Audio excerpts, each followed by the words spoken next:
share us a bit about yourself in your own words. So, and then I left high school, and I wasn't quite satisfied, musically and perhaps emotionally. There's a lot, maybe in the New York culture, the American culture, sort of watch your back and don't get too close to anyone, don't trust anyone, don't be too affectionate, and don't cry, don't do this, don't do that. Granted, my family was a little rough, so I don't know, who knows. So I was looking, and New York luckily has a vibrant music scene. What makes it so vibrant is the amazing wealth of world music and world traditions that we have there. So one of the many concerts I was playing was a Palestinian musician, very famous Arab musician named Centrone, or Gambus, and a violinist. And when I was 20 years old, that was it. My whole life changed, and I said, wow, I have to pursue this music, Arabic music. I worked very hard, did that, and established New York Arabic Orchestra, which also catered to other obsessed Americans like me who couldn't get enough of this music and culture. And the nonprofit is for not only exposing the music, but also cultural awareness away from just what people see in the news, to provide another side of the real side of this ancient culture. And then I ended up in Lebanon for a few years, working with Syrian Palestinian refugees, also teaching Arabic music language, classical Arabic language poetry. And back in New York since a couple of years, leading drum meditations, women's groups, etc. Right.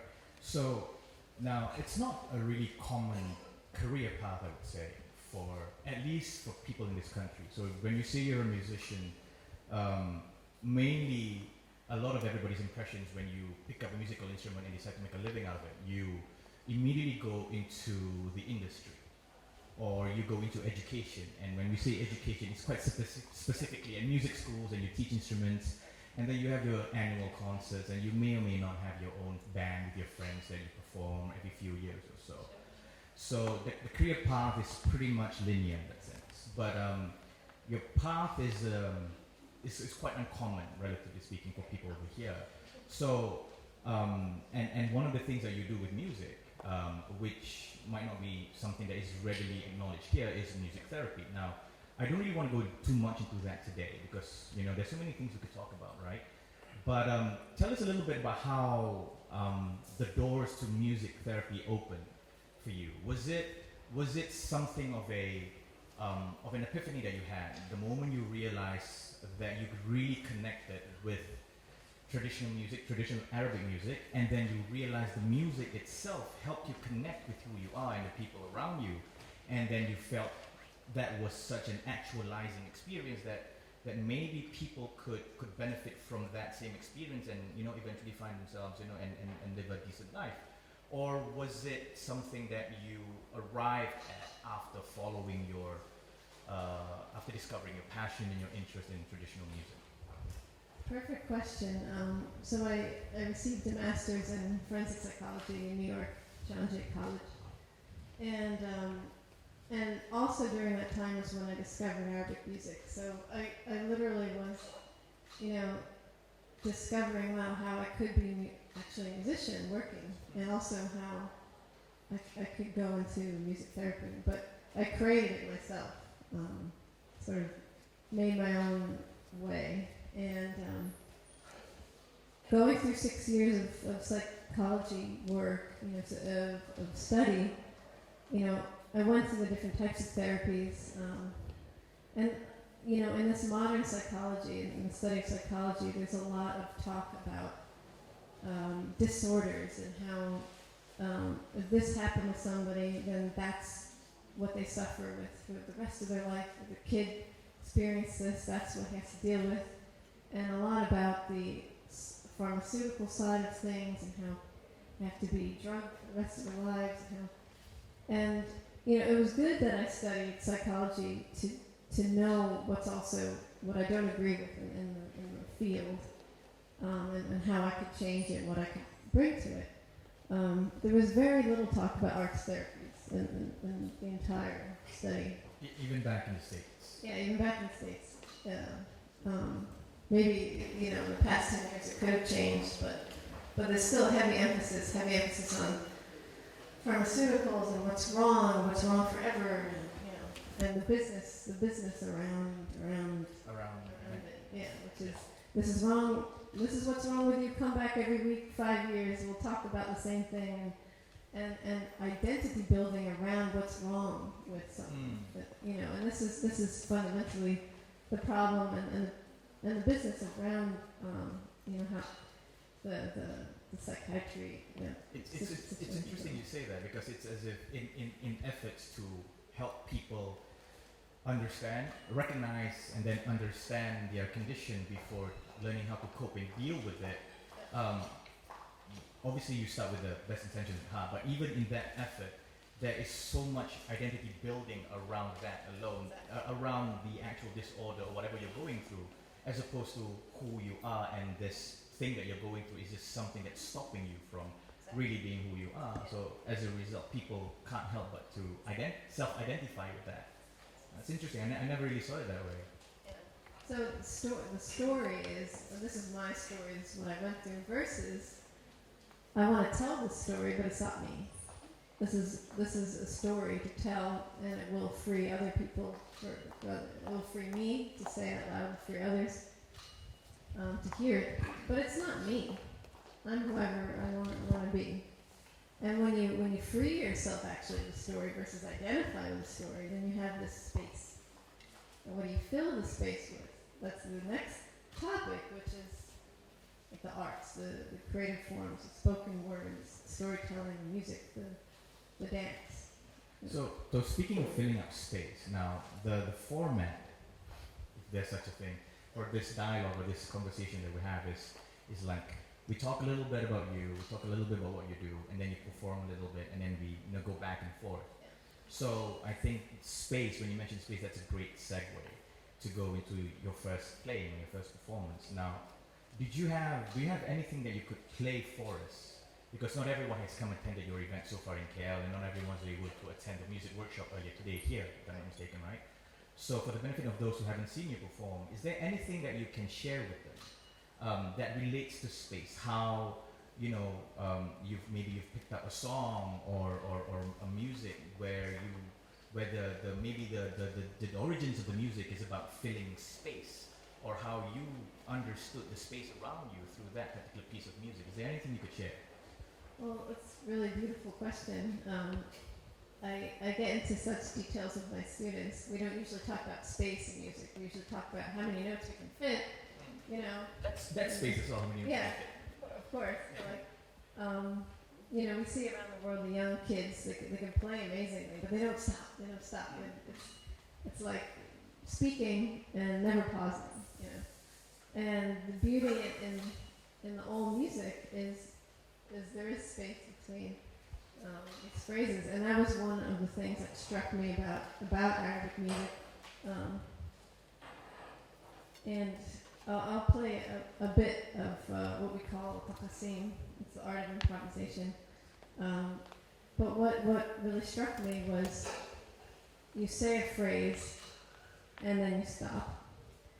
And the phrase has time to enter the human body, literally beating the eardrum and then registering here and registering here. You take those pauses. So I'll play just a tiny bit to demonstrate this.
this relates to therapy, the natural healing elements of music, because we are instruments. You know, we know this clearly when we sing. We can actually feel stuff vibrating in our sinuses. And, we are instruments. So these instruments play an extension of us.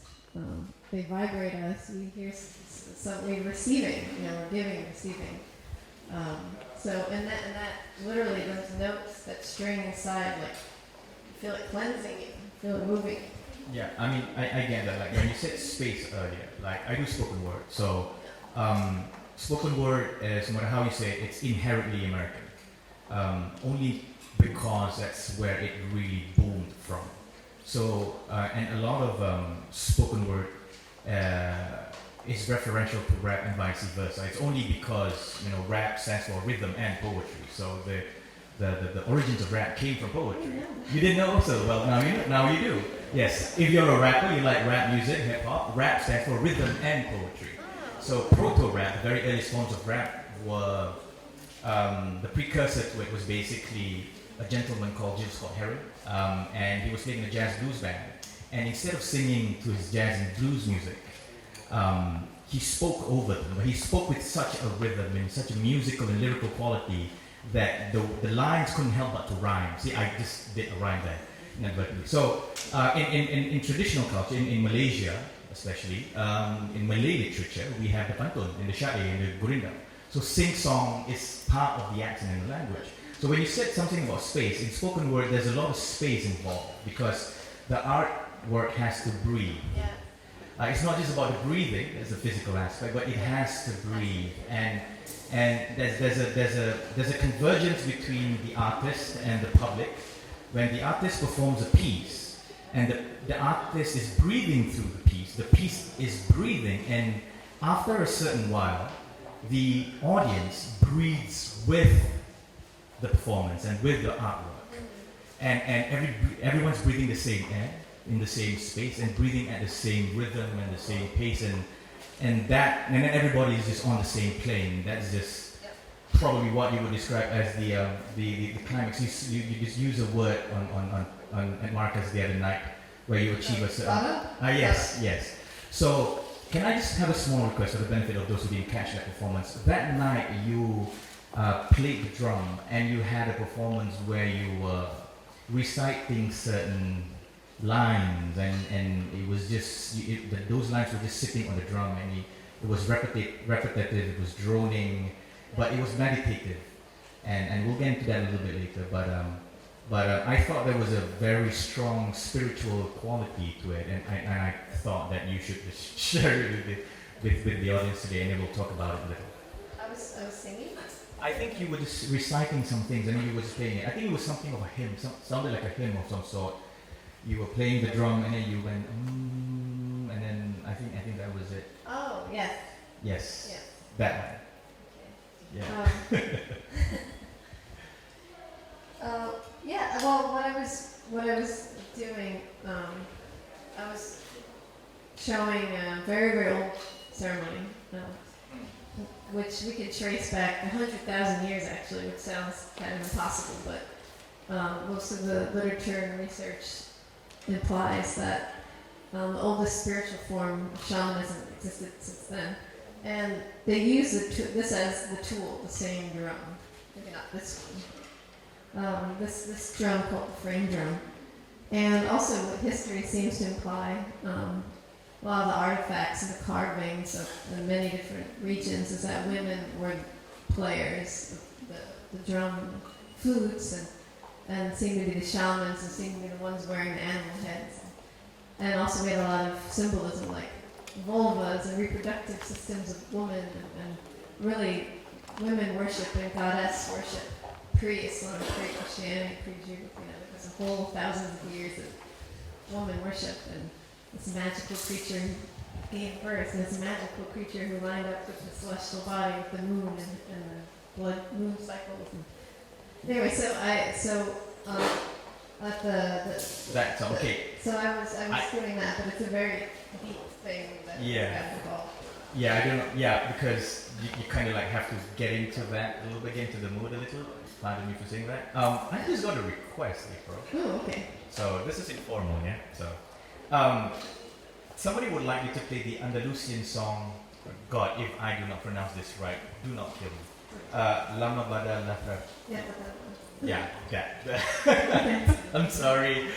Any Andalusians in the house? I'm really sorry. I'm a big fan of the culture. So this is the most famous mwasha. It's What's a muasha? I'm sorry. sure.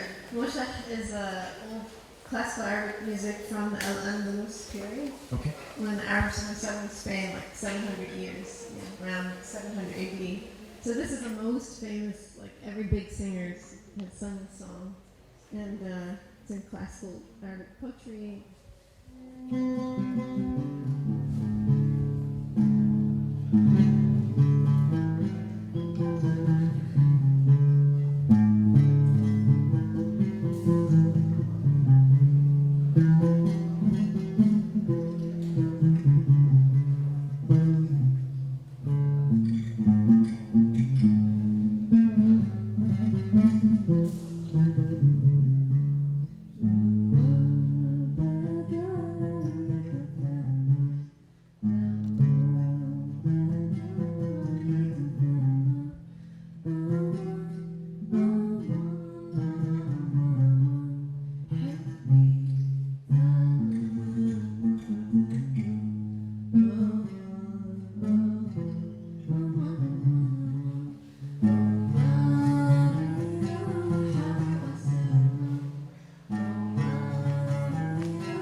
Thank you.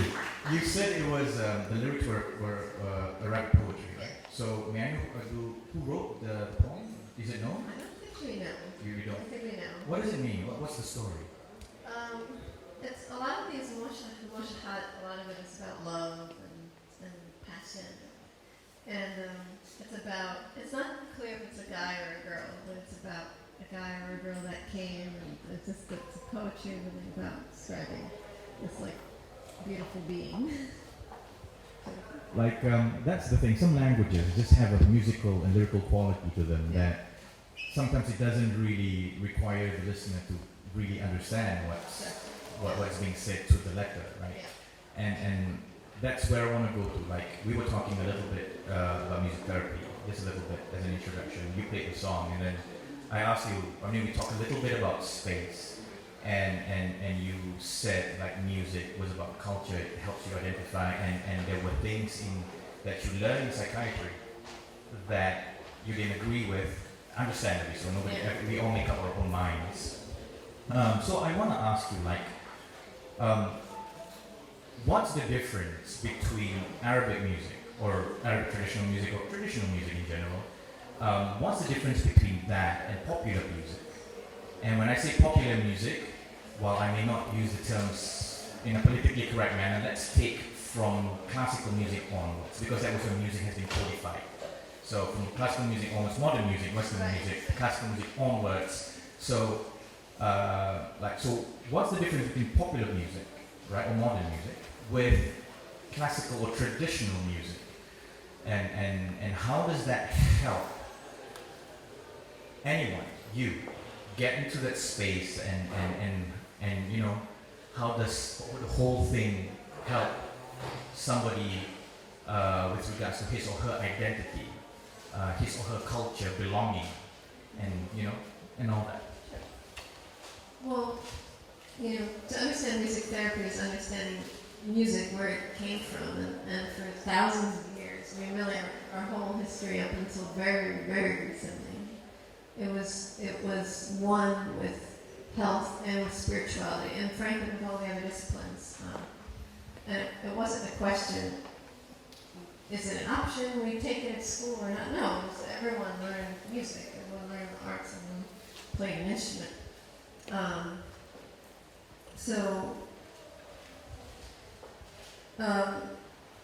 Just remind me what's the difference between what makes right. traditional music different to popular music, that it helps us to learn about our identity and culture, heritage? Right. So often traditional music around the world has, for example, a microtonal system. And especially Arabic music is built upon this microtonal system. So for any musicians out there, that means we have not just E and E flat, we also have E half flat. We have notes in between. So if you see a piano, we have black keys and white keys. You can picture these red keys in between. Well, that's a very nice way to describe it. And essentially, it's as if you can see more colors. If you can experience more notes, then you can experience also, additionally, really more emotions. Yeah, and more you can express dimensions of emotion. more. Yeah, and you can express more and understand more. And so when you access, it's like a portal. When you access the old music, you step into something that maybe humans have heard thousands of years ago. And you feel it, and you don't know why. So the traditional music is what links us to the past of humanity, to love and spirituality, what it used to look like, versus now everything is frankly politically driven by capitalism, driven by politics, driven by we have so many people on the earth. It's a lot of ordering around everyone in different ways. Appropriation. Procreation, lots of things.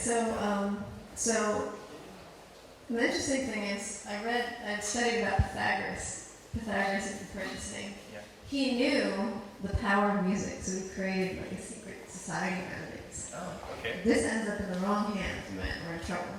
And of course, it eventually did, right? And so to speak, a politician, governments said, okay, we can actually change the people's mind, or we can erase traditions by imposing this other music. Social engineering. Yeah, social engineering. And it's happening, for example, in Tibet, where they're not allowed to sing their absolutely gorgeous traditional music. They get thrown in jail if they do that. And, it's happening around the world. So the modern music, that's, for example, studied in the colleges, Bach, Mozart, all that. We're not saying it's not beautiful, but even that comes from something. We always have to question where it's from. And we also always have to be aware of what's the intention behind that suddenly being world music, the world study of music. My time in Lebanon showed me very clearly. For example, they're incredible musicians, Syrian musicians. So they're so talented. And they would come to me and say, look, I can play Flight of the Bumblebee on the gambus. And they were so proud. And I'm not saying that's bad in and of itself, but it just shows, we create hierarchies. We say, well, this is the music you should aspire to, or this is the culture you should aspire to, your Syrian culture, whatever, And that's a really dangerous seeds to plant. Those are the things we really have to watch out for. So.